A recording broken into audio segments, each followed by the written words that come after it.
Namaskar दोस्तों, this is a pre-market report video for 17 October 2025, that is for Friday. So without wasting much time, let us quickly look at the FNO data and let us try to understand where our market can travel tomorrow. So today we have witnessed a massive rally in our market due to Sensex expiry and a lot of short covering positions. We'll discuss that in our market analysis page, but then here we'll quickly look at the FN analysis. तो we'll start with the index future. अगर index future हम लोग देखेंगे तो retailer ने 21,000 contract आज cell कर दिया, उसके चलते उसका नेट लॉन्ग घटते हुए पहुंच गया 1.08 लाख. डीए 3500 कॉन्ट्रैक्ट स्पाइक किया, उसके चलते उसका नेट लॉन्ग बढ़ते हुए पहुंच गया 46,000. एफए ने कुछ 26,000 कॉन्ट्रैक्ट साइज बाई कर लिए. बेसिकली इन्होंने शॉर्ट कवर कर दिया, इसलिए मार्केट में इतना बड़ा रैली आया. तो लेकिन अभी भी इनका 1.62 लैक्स नेट शॉर्ट खड़ा हुआ है. रोज ने कुछ 8,400 कॉन्ट्रैक्ट सेल कर दिए, उसके चलते उसका नेट लॉन्ग घटते हुए पहुंच गया 7,700 contracts. So I would say this data is still mixed to bearish because FA is still holding 1.62 lakh of shorts in the index futures. Index call में हम लोग देखेंगे तो रिटेलर ने कुछ 32,000 कॉन्ट्रैक्ट साइज बाई कर लिया, उसके चलते उसका नेट शॉर्ट घटते हुए पहुंच गया 1.3 लैक्स. डीए का ज़्यादा कारोबार नहीं है. एफए ने 93,000 कॉन्ट्रैक्ट साइज बाई कर लिया, उसके चलते हुए उनका नेट शॉर्ट से नेट लॉन्ग में पहुंच गया 91,000. रोज ने बहुत बड़ा सेलिंग कर दिया, 1.26 लाख का आज सेलिंग कर दिया, तो उसके चलते हुए उनका नेट लॉन्ग घटते हुए पहुंच गया 25,000. I would say this data is mixed bearish, क्योंकि रोज का इतना बड़ा कॉल सेलिंग आया, भलाई एफ का और रिटेलर का बाई, इसलिए मैं मिक्स्ड बेरिश बोल रहा हूँ. इंडेक्स पुट में हम लोग देखेगा तो रिटेलर ने फाइनली उनका नेट शॉर्ट 1.14 लैक्स कवर कर लिया, और उसके चलते हुए उनका नेट शॉर्ट घटते हुए पहुंच गया 2.5 लैक्स. एफ ए 29,000 आज पुट लॉन्ग ऐड कर दिया, उसके चलते उसका नेट लॉन्ग पहुंच गया 2.88 लैक्स. और प्रोस ने कुछ 1.44 लैक्स का पुट सेलिंग कर दिया, उसके चलते हुए उनका नेट लॉन्ग से और नेट शॉर्ट में आ गया 66,000 नेट शॉर्ट पहुंच गया. लेकिन एक बात मुझे समझ में नहीं आ रही, अगर मार्केट इतना बुलिश है, एफ क्यों इतना शॉर्ट पोजीशंस लेके खड़ा हुआ है? जो इंडेक्स पुट में इतना बाइंग करके जा रहे हैं करीब 3 लाख, लेकिन ये जो डाटा है ये मिक्स्ड बुलिश है कल के लिए. स्टॉक फ्यूचर में हम लोग देखें, स्टॉक फ्यूचर में भी कुछ अच्छा कवर, एफ ने कुछ 10,000 कॉन्ट्रैक्ट साइज बाई कर लिया, लेकिन प्रोस ने 14,000 कॉन्ट्रैक्ट साइज सेल भी कर दिया, रिटेलर ने कुछ कॉन्ट्रैक्ट सेल कर दिया. तो overall I would say this data is mixed bullish. Position सारे इंटैक्ट है, ज़्यादा चेंज नहीं है. इसलिए स्टॉक होल्ड में देखेगा तो रिटेलर ने 14,000 कॉन्ट्रैक्ट साइज सेल कर दिया, लेकिन अभी भी इसका नेट लॉन्ग है 7.02 लाख है. ये मार्केट के लिए अच्छा नहीं है. बहुत सारे स्टॉक्स में कल पिटाई होते हुए देखने को मिल सकते हैं. डीए का 7,700 कॉन्ट्रैक्ट सेल हुआ, उनका नेट शॉर्ट पहुंच गया 1.78 लैक्स. एफ और प्रोस ने आज नेट बाइंग कर लिया, प्रोस ने 17,000 कॉन्ट्रैक्ट बाई कर लिया, उसके चलते उसका नेट शॉर्ट घटते हुए पहुंच गया 5.06 लैक्स, और एफ का शॉर्ट घटते हुए पहुंच गया 16,000. ये डाटा मिक्स्ड बुलिश है. और स्टॉक पुट में 16,000 कॉन्ट्रैक्ट आज रिटेलर ने लॉन्ग ऐड कर दे, लेकिन अभी भी उनका नेट शॉर्ट है 2.41 लाख से, और एफ और प्रोस ने कुछ सेल कर दिया, लेकिन अभी भी प्रोस का 1.97 लैक्स पुट लॉन्ग है. तो ये डाटा है, लेकिन कल के लिए मिक्स्ड बुलिश में कहूँगा. So overall, if you wanted to summarize, retailers are mixed to bearish in both index and stock options. FA and pros are mixed to bullish in index options and stock options. Cash market का data हम लोग देख रहे थे. Cash market में 4,076 करोड़ का buying कर लिया डीए ने. एफ भी करीब 1,000 करोड़ का बाइंग कर लिया. बाकी जितना भी सेलिंग है तो करीब 5,000 करोड़ का सेलिंग है, और रिटेलर और क्रॉस मिलके किया हुआ लगता है. चलिए, मार्केट व्यू हमें बताने की कोई ज़रूरत नहीं है। इतना बड़ा रैली मैंने कभी सोचा ही नहीं, इतना बड़ा रैली आएगा। मेरा हिसाब से मैक्सिमम टारगेट था 25 500 तक जा सकते हैं, लेकिन क्या है, और भी शॉर्ट कवरिंग आ गया सेंसेक्स और बैंक निफ्टी बैंक में। उसके चलते हुए निफ्टी बहुत बड़ा बुलिश मोमेंटम ले लिया। तो एक टाइम में 25 625 तक चला गया था। और Sensex one of the reason है, सेंसेक्स में देख लो 1% का बढ़ोतरी। इसमें बहुत 3 बार इसमें शॉर्ट कवरिंग आ गया। तो एक शॉर्ट कवरिंग मैंने आप लोगों को बोला था 82 700 के ऊपर शॉर्ट कवरिंग आ सकता है, लेकिन उसके ऊपर 8350 के ऊपर भी एक शॉर्ट कवरिंग है। तो लेकिन क्या, क्लोज करते करते इसमें से थोड़ा थोड़ा सा सेलिंग आया। हो सकता है कल एक डिप इसमें मिल सकते हैं। और बैंक निफ्टी में पता नहीं इतना क्यों पंप करते जा रहे एफ आई। बैंक निफ्टी का रिजल्ट अच्छा नहीं था, लेकिन क्या जेन स्ट्रीट का कमाल है, आज एक्सिस बैंक इतना ऊपर खुल गया, करीब 4% ऊपर खुल गया। लेकिन थोड़ा सा करेक्ट हुआ था। तो मैंने बीच में बोला था, जब एक्सिस बैंक 1200 के पास था, मैंने बोला ये 1180 तक आ सकते हैं। 1185 तक आया। हो सकता है कल इसमें और गिरावट आ सकते हैं। तो इंडिया विक्स में सबसे बड़ा खेल जा रहा था। अगर इंडिया विक्स का चार्ट आप लोग देखेगा तो हैरान हो जाएगा। तो क्योंकि बहुत सारे गेम है, जो ऑप्शन प्राइसिंग है, गेम पूरा इंडिया विक्स से जुड़ा हुआ है। तो ये लोग इंडिया विक्स को ऊपर नीचे करके बहुत सारे गेम खेला। यूएसडी आईएनआर में भी अच्छा खबर आ रहा है। यूएसडी आईएनआर में और थोड़ा सा स्ट्रेंथ आ रहा है। कल यूएसडी आईएनआर में स्ट्रेंथ आया, तो इसलिए मैंने बोला था आप लोगों को, जब भी हमारा रुपी स्ट्रेंथ आ जाते, मेटल सेक्टर और बैंकिंग के लिए अच्छा है। क्रूड में हल्का सा बढ़ोतरी है, लेकिन हो सकता है कल क्रूड में, कल कल के लिए मैं आपको बताऊंगा बाई ऑन डिप्स का स्ट्रैटेजी कल क्रूड में अपना लेना। क्रूड भी इतना नीचे गए, वो भी बैंक निफ्टी और मेटल सेक्टर के लिए पॉजिटिव है। एमसीएक्स क्रूड में थोड़ा सा गिरावट दिख रहा है। MCX crude by on dips रहेगा 5110 के पास, सेल ऑन प्राइस रहेगा 5200 के पास। गोल्ड में बताने की कोई ज़रूरत नहीं है। गोल्ड कोई और दुनिया में चल रहे हैं, तो इतना बड़ा बाइंग आ रहे हैं, इतना बड़ा ईटीएफ, सारा दुनिया गोल्ड बाइंग करने में तुला पड़ा हुआ है। और सिल्वर में उसके उससे भी ज़्यादा बाइंग चल रहा है। सिल्वर में क्या हो रखा है, रिटेलर सब फंसा पड़ा हुआ है।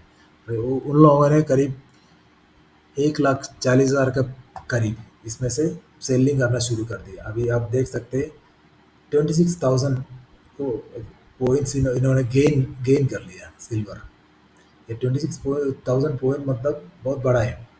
तो अभी क्या है, रिटेलर के सामने दो ही ऑप्शन है, जो भी है रिटेलर, मैं रिटेलर बोल रहा हूँ, रिटेलर है सबसे बड़ा शॉर्ट करके रखा है। और भी लोग हैं, कुछ प्रोस भी फंसा हुआ है इसमें। तो उन लोगों का क्या है, दो ही ऑप्शन उनका उनके सामने। अभी 2 हफ्ते के अंदर ये डिलीवरी खरीद के दे सकते हैं, नहीं तो ये कुछ पेनल्टी भर सकते हैं, नहीं तो ये पोजीशन छोड़ सकते हैं। तो मेरे ख्याल से ये लोग ये पोजीशन छोड़ सकते हैं, तो उसके कारण इसमें और भी अप मूव आ सकते हैं। कुछ इंपॉर्टेंट डाटा में हम वो देख लेते हैं। फिलाडेल्फिया का फेड मैन्युफैक्चरिंग इंडेक्स आया, तो प्रीवियस था 23.2 और अनुमान था 8.6। आया बहुत ही कम। लेकिन आजकल क्या, यूएस मार्केट कुछ और दुनिया में चल रही है, वो पूरा पॉजिटिव बन के बैठा हुआ है। हो सकता है कल इसका असर यूएस मार्केट फ्राइडे को देखने को मिल सकते हैं। क्रूड ऑयल इन्वेंटर में जितना एक्सपेक्टेशन उससे कम आया, तो इसलिए क्रूड बढ़ना चाहिए, लेकिन क्या है, लोग जितना भी बड़े खिलाड़ी लोग हैं, उसको क्रूड को बढ़ने नहीं दे रहे अभी। लेकिन कल इसमें बढ़ोतरी आने का संभावना है। और जितना भी डाटा आना था, सीपीआई डब्ल्यूपीआई और जितना भी इन्फ्लेशन डाटा हो रहा है यूएस का आना था, शटडाउन के कारण वो सब पोस्टपोन हो गया। तो नेक्स्ट वीक के लिए पोस्टपोन हो गया। तो नेक्स्ट वीक में बहुत सारे मूवमेंट आप लोगों को देखने को मिल सकता है। हमारा जो दिवाली के बाद हम आएगा, तो मार्केट में बहुत सारे मूवमेंट देखने को मिल सकते हैं। तो टॉप गेनर में दुनिया भर के स्टॉक आज टॉप गेनर में है। जितना भी बैंकिंग सेक्टर बताने की कोई ज़रूरत नहीं है। मैंने कल अदानी पोर्ट के बारे में बताया, वो भी अच्छा खासा ऊपर चला गया। और बाकी हम लोगों ने जितना भी सेक्टर के बारे में बात किया, और सारे सेक्टर ऊपर चला गया। और मैंने आज बोला था आईटी में जो बायो टिप्स का स्ट्रैटेजी अपनाना ना, स्पेशली इन्फी और एचसीएल टेक में। अगर आप लोग देखेंगे तो इन्फी में और एचसीएल टेक में मैंने ये दो स्टॉक बताया। एचसीएल टेक में अच्छा खासा मूव आया था नीचे से, बहुत सारे करीब 30 पॉइंट इसने मार लिया। लेकिन क्या है, जो ऑपरेटर लोग है उसका फ्यूचर को नीचे लाकर ज़्यादा प्रॉफिट लेने नहीं दिया। फ्यूचर नीचे इसलिए वो ज़्यादा अप मूव आया नहीं। और इन्फी में भी इतना खास मूव आया नहीं, कुछ 10-12 पॉइंट का मूव आया। कल के लिए ये जो वॉल्यूम्स है, जो बड़ा बड़ा वॉल्यूम्स आप लोगों को देखने को मिल रहे हैं, अगर इन वॉल्यूम स्टॉक में कल अगर मान लो डिप आते हैं, आप इसमें बाइंग का नजरिए में कंसिडर कर सकते हैं। अगर मान लो दो ही ऑप्शन आपका सामने, अगर इसमें बहुत बड़ा गैप अप खुल गया, आप इसमें शॉर्ट कर सकते हैं, स्पेशली बैंकिंग सेक्टर में। नहीं तो इसमें अगर डिप आ गया, आप इसमें बाइंग के नजरिए में कंसिडर कर सकते हैं। मैं दोनों चीज़ बोल रहा हूँ। अगर गैप अप हुआ, ये जो जहाँ जहाँ वॉल्यूम ज़्यादा है, वो सेलिंग के नजरिए में कंसिडर कर सकते हैं। और गैप डाउन हुआ तो बाइंग के नजरिए में कंसिडर कर सकते हैं, लेकिन ज़्यादा देर बैठना नहीं है। तो आज मैंने देखा था बहुत सारे लोग बता रहा था, क्योंकि मैंने कल बताया एशियन पेंट में आप कोई भी उछाल आते हैं, इसमें फर्स्ट हाफ में आप सेल कर सकते हैं, लेकिन लोगों ने बोला इसमें बहुत बड़ा अप मूव आया। मैं आप लोगों को 1 मिनट में वीडियो पॉज करके मैं आप लोगों को और चार्ट दिखाना चाहता हूँ एशियन पेंट का। Let us look at the Asian paint chart and let us try to understand what I said and whether it was right or wrong. This is Asian paint chart, and I'm taking a 5 minute chart. So if you look here, this is the Thursday. Yeah, this is the opening. So if you look here, it is open a bit down from there. इसने up move ले लिया 2388 के पास, वहाँ से इसने rejection ले लिया। यही मैं बोला, अगर इसमें बढ़ोतरी आते हैं तो आप उसमें शॉर्ट करना। यहाँ देखो 2388 से आप अगर इधर आपने शॉर्ट कर लिया होगा, अगर आप EMA भी लगा दिया, EMA भी दोनों तोड़ दिया, 20 EMA और 50 में तोड़ के नीचे आया। 88 से वो कहाँ तक आया, 66 तक आया। 20 पॉइंट्स है, 20 points is more than sufficient for any shorting rate. अगर इसके बाद अगर आप लोगों ने प्रॉफिट बुक नहीं किया तो बैठे रहिए। ये देखो 10-15 पे आया, 10-15 के बाद इसमें ग्रीन कैंडल बनना शुरू किया, तो आप निकल जाना चाहिए था। जब ये 20 में ऊपर चलना शुरू किया था, यहाँ तक आपको मौका था। देखो इसके बाद ही ये अपमूव आया, ये अपमूव आया करीब 1140 के पास। देखो इतना बड़ा ग्रीन कैंडल बना है। इससे पहले क्या था, ये 20 के नीचे जब तक चल रहा था आप शॉर्ट में बैठ सकते, लेकिन जब ये 20 तोड़ के ऊपर जा रहे, शॉर्ट में बैठने का कोई मतलब ही नहीं है।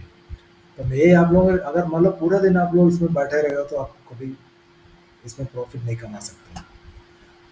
तो मैंने आज सुबह इसमें एक ट्रेडिंग लिया हुआ है। मैंने इतना पॉइंट कैप्चर 20 पॉइंट कैप्चर नहीं किया, मैंने 13 पॉइंट में मैं यहाँ कहीं मैंने एक्सिट कर लिया। तो यही है देखने वाला था। इसलिए मैं बोल रहा हूँ फर्स्ट हाफ और सेकंड हाफ पूरा सुना करिए, और जो आप लेवल को बुक में लिखा करिए, तभी जाके आप अच्छा ट्रेडर बन सकते हैं। हम लोग वापस हमारा जो डिस्कशन में चलते हैं, यहाँ जितना भी वॉल्यूम स्टॉक्स है, आप इसमें मैंने जो स्ट्रैटेजी बताई उसको आप अपना सकते हैं। टॉप लॉसर में ज़्यादा स्टॉक नहीं है, एटर्नल इसका रिजल्ट का कारण हो गिर गया। तो HDFC लाइफ भी इसी का चलते गिरा हुआ है। श्रीराम फिनांस और इन्फी है। इन्फी का कल रिजल्ट है कि इन्फी को अवॉइड ही कर लो कल, ये अच्छा है, क्योंकि इन्फी बहुत बड़ा टेल है। ये बहुत सारे रिटेल लोग इसमें लॉन्ग पोजीशन लेके बैठे after seeing HCL result. Operator इसलिए नीचे नीचे नीचे ला रहे, ये 1500 से टूटते टूटते 1470 तक आए। हो सकता है कल और भी गिरावट इसमें आ सकती है, तो इसको कल अवॉइड ही कर दो, क्योंकि इसका रिजल्ट आने वाला, रिजल्ट आने के बाद देख लेते हैं। यहाँ जहाँ वॉल्यूम ज़्यादा है, जैसे जियो फाइनेंस और इटर्नल में, यहाँ वॉल्यूम ज़्यादा है, अगर मान लो इसमें कुछ भी उछाल आते हैं, आप इसमें सेलिंग के नजरिए में कंसिडर कर सकते हैं। और मैंने कुछ कॉर्पोरेट और स्टॉक स्पेसिफिक डेवलपमेंट लिखा हुआ है, तो आप लोग आप इसको अच्छी तरह पढ़ लेना, इसको पॉज करके। मैं इसमें ज़्यादा जाने नहीं चाहते। कुछ कुछ अच्छा रिजल्ट आया, अगर इसमें जो भी स्टॉक्स है जैसे L&T फाइनेंस वगैरह अच्छा रिजल्ट आया, अब इसमें लॉन्ग ही कंसिडर करना है। जैसे ओवरऑल रियलिटी है, ये इंडस्ट्री है सही, एंजल वन को आप शॉर्ट ही कर दो। अगर मान लो इसमें कुछ भी उछाल आते हैं, इसमें शॉर्टिंग का नजरिए में कंसिडर करना। चलिए, तो technical view and outlook for Friday. So if Nifty is going below 25,580, then only consider shorts. First target will B 25,500। अगर 25,500 टूट गया तो 25,460 तक जा सकते हैं। मेजर सपोर्ट शिफ्ट होते हुए 25,360 में आ गया। लॉन्ग्स के लिए if it is going about 25,600, then consider long. First target will be 25,660। 660 can act as a massive resistance. अगर ये टूट गया तो 25,730 तक जा सकते हैं। तो मेजर रेजिस्टेंस है 25,660, देन 25,700 है। So next Nifty last time it reversed from 25 660 670 level. So watch this level. If Nifty is reversing from this level, then consider short. इसका पीसीआर ओवरसोल्ड टेरिटरी में या अच्छा नहीं, इसमें ज़्यादा लॉन्ग के बारे में कल सोचना नहीं, हो सकता है ये साइडवेज भी चला जाएगा। बैंक निफ्टी में 57,400 का लेवल है, 57,400 के नीचे शॉर्ट करना है तो first target 57,350 followed by 57,200। Major support है 56,750। जब तक 56,750 होल्ड है इसमें बाउंसेस आते रहेगा। और बहुत सारे जो दिग्गज बैंक है, एच डी एफ सी, आई सी आई सी, कोटक, इन सब का रिजल्ट इस वीकेंड में आएगा। तो दिवाली के बाद इस जो बैंक निफ्टी में अच्छा खासा मोमेंटम देखने को मिल सकता है, इधर अप साइड और down side based on the result. Bank Nifty जब तक 57,000 होल्ड है इसमें ज़्यादा गिरावट आने के चांस नहीं। अगर ये टूट गया तो एक 500 पॉइंट्स और करेक्शन हम लोगों को देखने को मिलेगी। लेकिन अभी भी क्या है, बैंक निफ्टी का पीसीआर बहुत दिन से अच्छा लेवल पे चल रही है, तो इसमें शॉर्ट करने के लिए डर लगता है। अगर मान लो बड़ा सा रेड कैंडल बनना शुरू हुआ तभी शॉर्ट करना। Yes, Sensex, if you look here, Sensex, if short, if it is going below 83,450, first target will be 83,200, followed by 83,000। 83,000 टूट गया तो वापस 82,700 तक जा सकते हैं। अप मूव के लिए 83,500 के ऊपर ही अप मूव खोजना, first target will B 700, followed by 84,000 तक जा सकते हैं। सेंसेक्स में एक 500 point correction is due along with bank Nifty. इसका भी पीसीआर और सोल्ड टेरिटरी में चला गया थोड़ा सा। मिड कैप में लेवल है 13,260 के नीचे ही शॉर्ट करना है, फर्स्ट टारगेट 200 फॉलोड बाय 13,160। ये मेजर सपोर्ट है 13,100। जब तक 13,100 होल्ड है इसमें भी अप मूव आते रहेगा बाउंसेस। लॉन्ग से 13,300 एक मेजर रेजिस्टेंस है, इसके ऊपर चलेगा तो 13,360 फॉलोड बाय 13,400 तक मिल सकते हैं। Mid cap last time it reverse from 13,260, ये लेवल को वॉच करते रहना। तो अगर इसके ऊपर तोड़ के सस्टेन किया तभी जाके ये ऊपर का जितना भी लेवल है ये मिल सकती है। एक और है जो मेजर रेजिस्टेंस 13,360 के पास भी एक बड़ा रेजिस्टेंस है, वहाँ पे भी एक रिवर्स आ सकता है। अगर वो रिवर्स लगा तो आप इसमें शॉर्टिंग है नज़र में देखना, ये भी और सोल्ड टेरिटरी में चला गया। तो if you look at the Nifty, Nifty technically this index formed है बुलिश कैंडल होता है, higher high formation and higher low formation. तो एक फॉलिंग ट्रेंड लाइन को ब्रेकआउट किया and momentum is suggesting upside. So अगर इसमें रेड कैंडल पे ना, अगर मान लो ये जो फॉलिंग ट्रेंड लाइन को अगर दोबारा ये नीचे तोड़ते हैं तभी जाके इसमें शॉर्ट बनेगा। तो 20 एम 50 एम को आप मार्क कर लेना 5 मिनट टाइम फ्रेम, अगर वो तोड़ दिया तभी आ जाके आप इसमें शॉर्ट करना। Bank Nifty is all set to at least touch one more ATH 57,628 हो सकते हैं 57,700 तक कल जाने की कोशिश करेगा, उसके बाद इसमें गिरावट आ सकते हैं। तो मार्केट टोन अभी है रिमेन्स पॉजिटिव है। और मान लो ये इसमें कुछ ग्लोबल मार्केट के चलते इसमें कुछ गिरावट आते हैं, इसमें शॉर्टिंग कर सकते हैं, लेकिन शॉर्ट में क्या जल्दी जल्दी प्रॉफिट बुक करना पड़ेगी। Yeah, friends, finally, let us also take a quick look at the global markets. If you look global market, Dow is going little down, and the Nasdaq is also flat. Definitely is flat. European market में थोड़ा सा तेज़ी देखने को मिल रहा है, लेकिन कल सुबह अगर मान लो यूएस फ्यूचर और नेगेटिव जा रहे हो तो हमारा डेफिनेटली फ्लैट टू नेगेटिव खोल सकते हैं। लेकिन एक ये एक अप मूव का इंतज़ार करना, उसके बाद इसमें शॉर्टिंग बनते हैं। कल सुबह मैं आप लोगों को अच्छी तरह अपडेट कर दूंगा लाइव मार्केट में। और मेरा टेलीग्राम ग्रुप का आज भी मैंने बहुत सारे अपडेट दे दिए, लेकिन क्या मैंने इतना बड़ा रैली आएगा ये सोचा नहीं था। मैंने लोगों को बोल दिया कि 500 से पहले मैंने बोल दिया कि बुक कर दो, उसके ऊपर मार्केट 100 पॉइंट चला गया। तो होता है कई कई बार, लेकिन क्या मेरा कोई दुख नहीं, मैंने टारगेट जो रखा है वो हमें मिल गया, मैं इसमें खुश है। अगर मान लो आपको आप लोग पूरा टारगेट को कैप्चर करना चाहते हैं, पॉसिबल नहीं है मार्केट में। फिर भी अगर मान लो एक लेवल के ऊपर जब तक रहते हैं मार्केट, जैसे 20 एम के ऊपर रहते हैं, तो बुलिश आप ट्रेल कर सकते हैं। तो आप सीख लेना कैसे इसको ट्रेल वाला करते हैं। और हमारा आज भी हमारा प्रॉफिट पर्सन है हमारा ग्रुप में, टेलीग्राम ग्रुप में अच्छा खासा हम लोगों को देखने को मिला है। तो आप लोग चाहे तो मेरा टेलीग्राम चैनल जुड़ सकते हैं, तो डिस्क्रिप्शन में लिंक दिया हुआ है। And if you like this content and my video, please like and subscribe to my channel. Also, I appreciate all your comments. Please suggest if you are looking for any improvement. Thank you.